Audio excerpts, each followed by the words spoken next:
All right, I'll say, let us continue with the transmission in the following way. All of you become very comfortable. Close your eyes if you wish. Relax. We're going to do little exercise, little meditation exercise.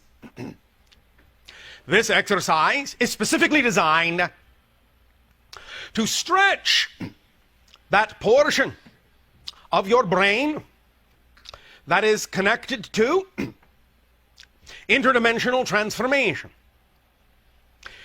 So, by doing this exercise, whenever you wish, you will, through this practice, hone the skill of becoming more sensitive to the idea of different dimensional frequencies, and will assist yourself and, by proxy, others in making it easier for you to transition into a dimensional reality of a different frequency than your own.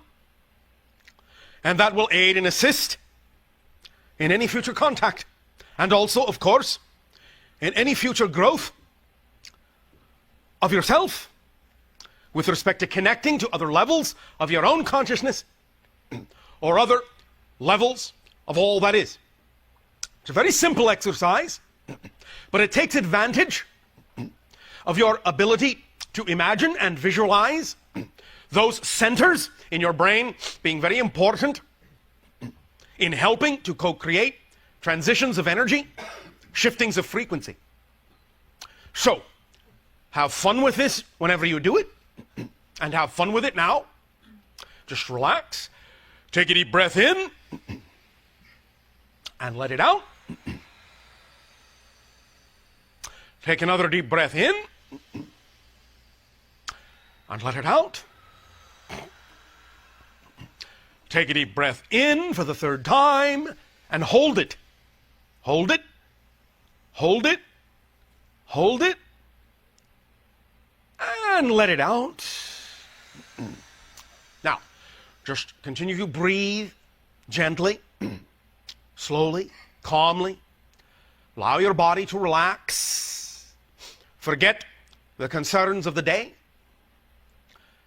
Just allow everything that you may hear, smell, taste, touch, feel to be a part of the overall experience.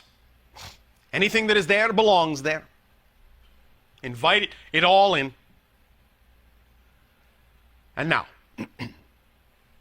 imagine in your mind's eye, in any way, shape, or form that your imagination so desires. There's no right or wrong way to do this. Whatever interpretation you wish to give this is fine, as long as it represents to you what we are saying.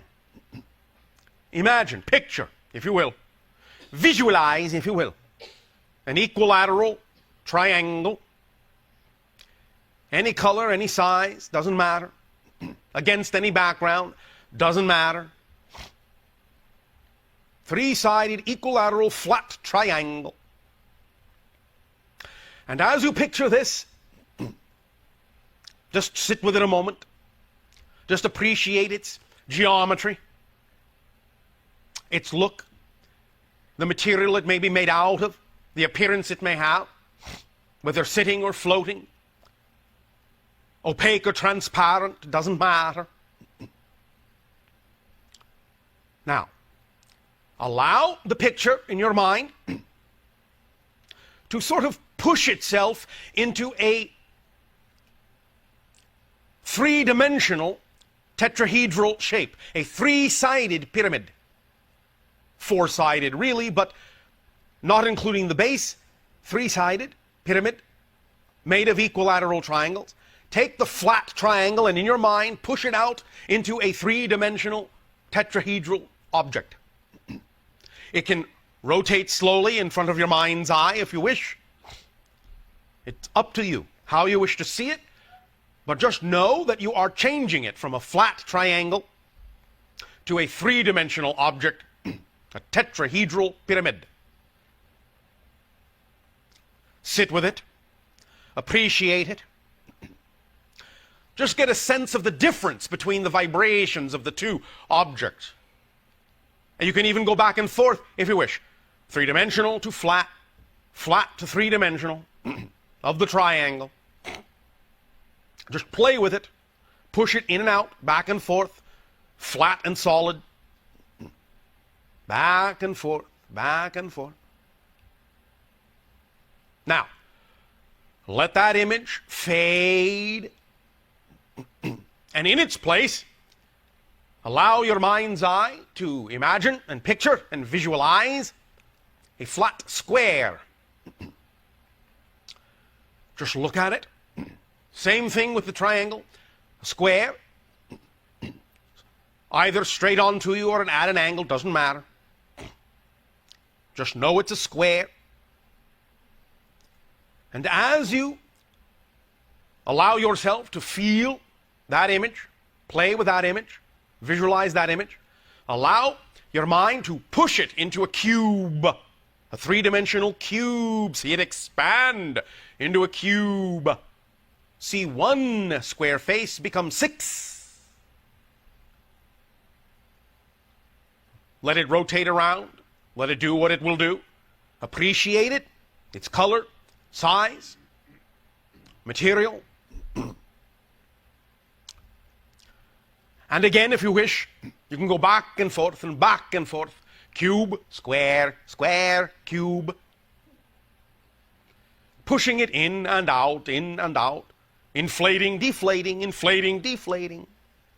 But making the transition between flat and three-dimensional.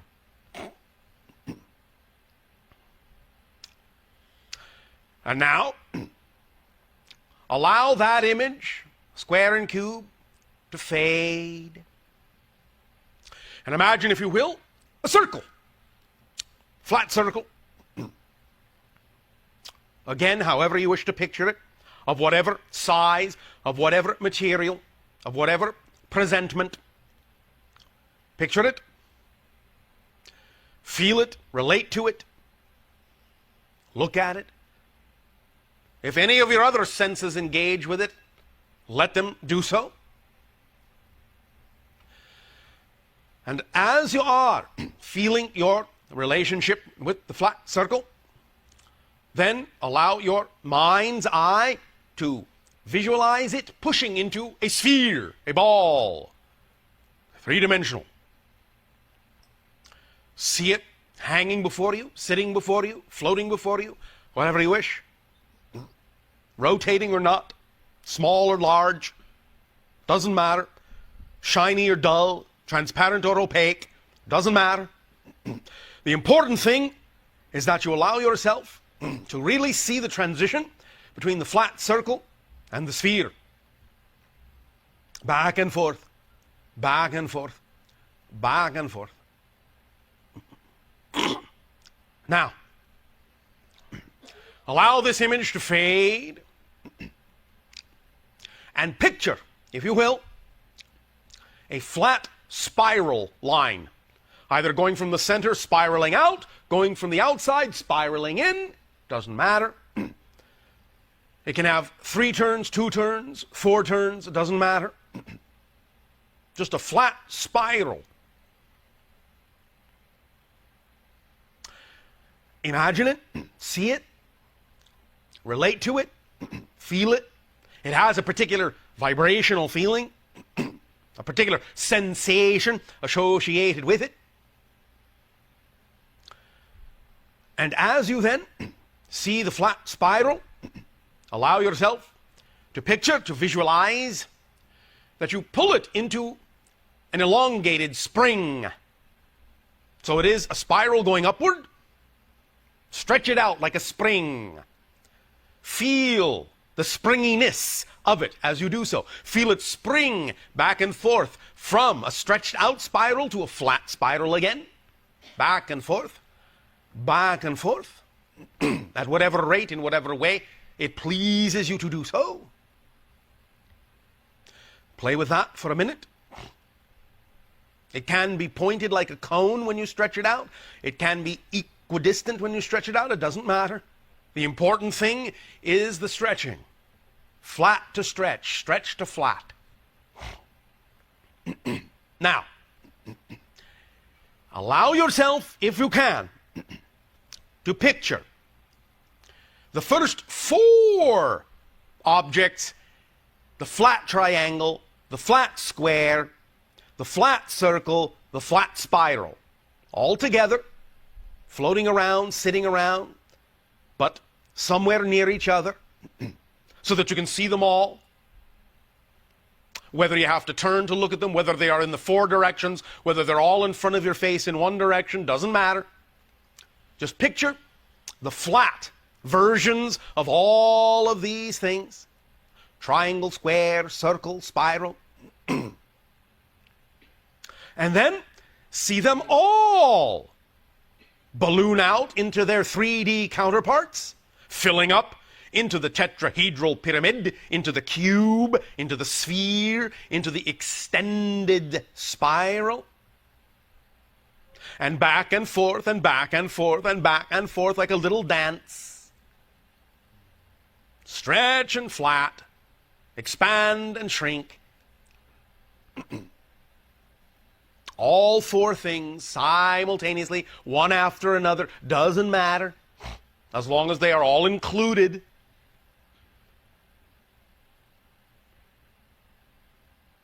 Now,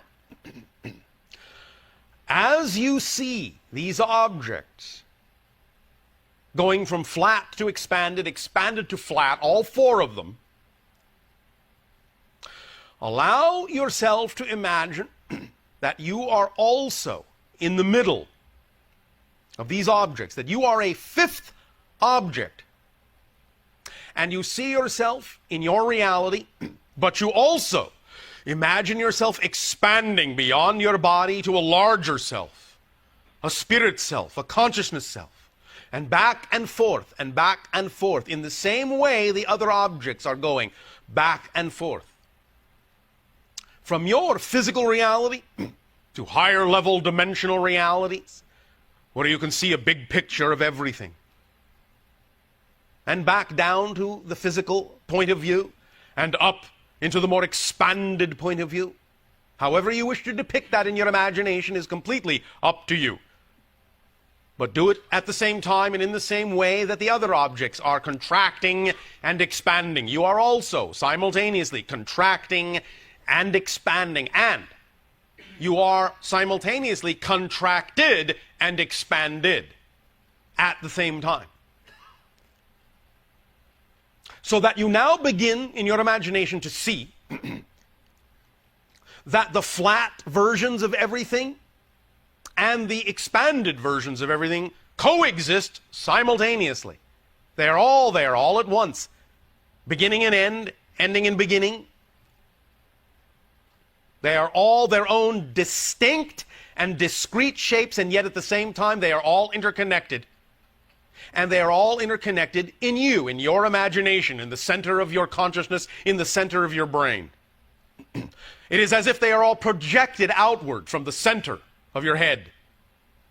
Projected outward into manifestation, into perception, into materiality. And then they all collapse back into your head. And then are all projected outward again. And collapse back into your head. And are all projected outward again. And expand outward into themselves. Flat and expanded, flat and expanded. In whatever way your imagination desires to experience what I am describing, let it do so. And know that while you are imagining this, while you are picturing this, while you are visualizing this, that you are stretching that portion of your personality, that you are actually changing and transforming and rewiring the neurology of your brain to be highly capable of being more sensitive to different levels, different frequencies, different dimensions of reality, different dimensions of experience. And now let all of that settle within you. Take a deep breath in and let it out with the same kind of contractive and expansive feeling. Take a deep breath in and let it out. And take a final deep breath in and hold it. And feel the idea locking into you, changing your neurology. And let it out. Anytime you do this exercise, you will be stretching that portion of your consciousness to be more capable of forming links and bridges to other dimensions, other levels of reality, other frequencies of being. And it will allow you to become more conducive, literally more conductive of a variety of transitional and transformational vibrations and energies.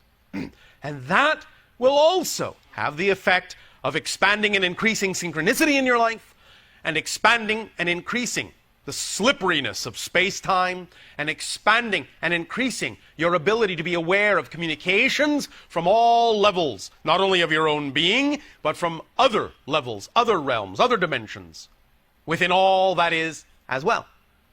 So, play with it, use this tool, use it whenever you wish. Now, I would suggest you don't necessarily need to do it more than 3 times in one of your days. But you can do it at least that many if you wish, or twice, or once. It's up to you. For now, we would simply recommend you don't do it more than 3 times a day to give yourself an opportunity to assimilate the effect that is being created within you by using this tool. That will be about the rate at which you will be capable of absorbing all of the effects and creating a lasting ability. 3 times a day will be the maximum required. Does that all make sense to you? Yes. All right. Now, for the moment, we may continue with interaction through questions and answers if you wish, or dialogue. You don't need a question to speak with us. Anything you wish to simply comment on is welcome as well. And in fact, just to let you in on another little secret, many times our capability at accessing information for you is actually heightened when you make a statement instead of asking a question. Because if you already are willing to acknowledge what you know, you take yourself to a vibratory level that allows many more doorways in your consciousness to be open to us. And thus then we can access whatever information is necessary at that time. Understand that what we know, we only know when we need to know it. And we only know it relative to the conversations and interactions that we're having at that moment. We do not actually have memory. We simply know what we need to know when we need to know it. And thus, we don't know what we know until in the moment it comes. And then we simply trust it is what needs to come at that moment, without judgment, without expectation, for whatever purpose it may serve. So, you may begin. Good afternoon, Bashar. And a good day. First of all, I'd like to just make a statement that you are such a joy. You are so much fun, and we love you and appreciate you so much. Our appreciation to all of you as well. You are fun for us. I bet we are. I'd like to also extend an invitation to you. If you ever would like to land at my door, I will throw you a party, and everyone is invited. How far will you throw it? As far as I can. All right. All right. Now, thank you very much, but also I will say, please understand that all the invitations have already been sent out. We will answer according to the timing that serves everyone best. So you don't have to worry about whether or not you have extended an invitation. Okay, thank you. Here's my question. Yes. It's regarding the idea of death on this planet. Death, yes. Yes. Not only would I like to talk about what choices do we have after death, what do we do over there, where do we go? Whatever you want. Okay, well, I'd like to discuss that. Oh, and all then, right. And then, of course, you know, on this planet, when someone dies, Yes. it's probably the worst fear we have. Yes, And one of them. And In actual fact, I believe fear of public speaking is worse well, on a list of phobias of humanity. Well, I've conquered that one. Obviously. I'm sitting here. But I'd like to know, what is it about our attitude that we fear death, and instead of looking at it as just a transformation into the next, yes, we grieve and we have such ceremony. And what do you do on your planet when you die? Celebrate. Do you celebrate? Okay. And also, please remember, we are still in communication with that being. Yes. We understand there really is no disconnection. We understand it is just a transition, and we also have the ability to continue to communicate with them in their different state. Okay. So do you, of course. But because of thousands of years of ritualization and the experience of disconnection, not real disconnection, but the creation of the experience of disconnection, the personality structure assumes that death means annihilation. And so you mourn the idea. You are afraid in general of the idea because you think it's the end of your identity, when in fact it's actually the expansion into more of yourself. You become more of who you are in death. Physical reality, in a sense, is more like death than death is, because you place so many limitations on yourself. And from the spirit point of view, again, not judgmentally, physical reality is the more dead-like state. So, the idea is that most of the grieving, while you may have it if you wish, not going to take anything away from you, if that feels appropriate, then allow yourself to do so. But generally it comes from feeling like you are being left behind. You're actually mourning for yourself. Right. Because you understand innately somewhere that the other being that has died has gone on to a more expanded state, and you also yearn for that as well. Yearn to remember that. Yearn to remember that's who you are.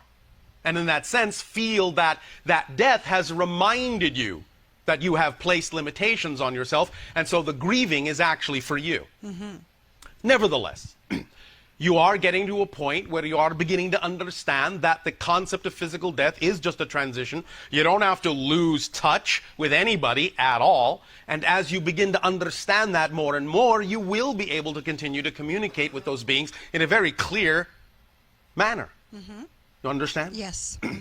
Now, upon the idea of expansion into death, most individuals on your planet will feel it or experience it in general as if they are waking up from a dream. Yes. Because that is the real reality as far as they are concerned, and the idea of the physical life doesn't carry the same degree of importance per se. It literally is the way you feel when you wake up from a dream and say, oh, this is my real reality, and then the dream just sort of fades off, except whatever pieces may remain that you feel are important for you to remember. Death is like that with regard to physical reality.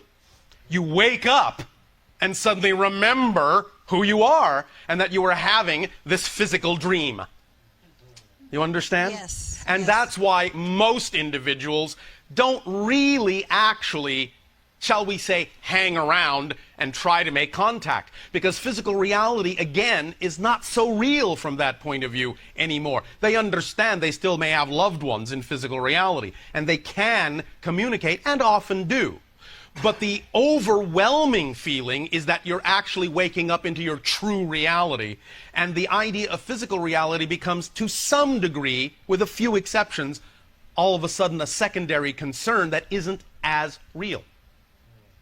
Does that make sense? That makes great sense. From that point there forward, you have the ability to recognize that there are different gradations of non-physical reality in which you can still experience many things according to your consciousness that feel like physical experiences, even though you may no longer be physical.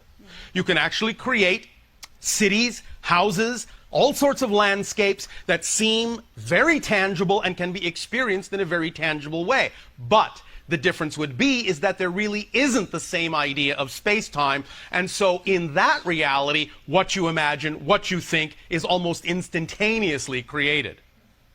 You understand? Yes.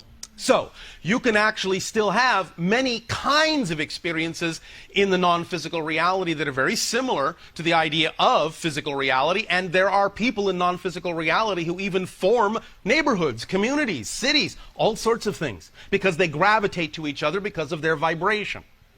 Does that make sense? Yes, it does. You can also function as a guide if you wish. You can go on to other realities if you wish. You can explore other dimensions if you wish. It really is up to you. And in fact, it's even up to you to return, in a sense, to the life you just left and continue on from where you left off.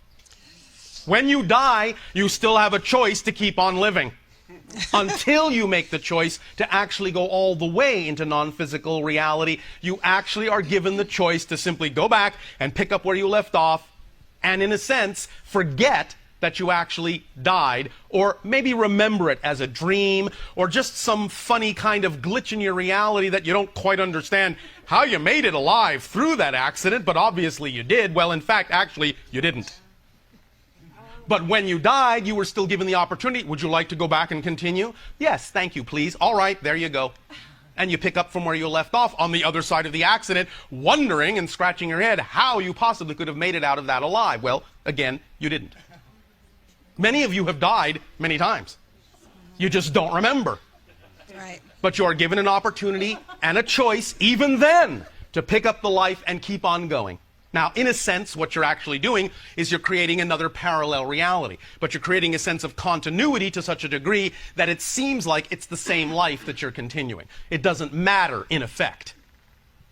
You can still have the same ideas, the same goals, the same friends, same feelings, all of it. Although, of course, there's usually something left behind that makes you feel suddenly a little bit different than you did before when you go through an experience like that.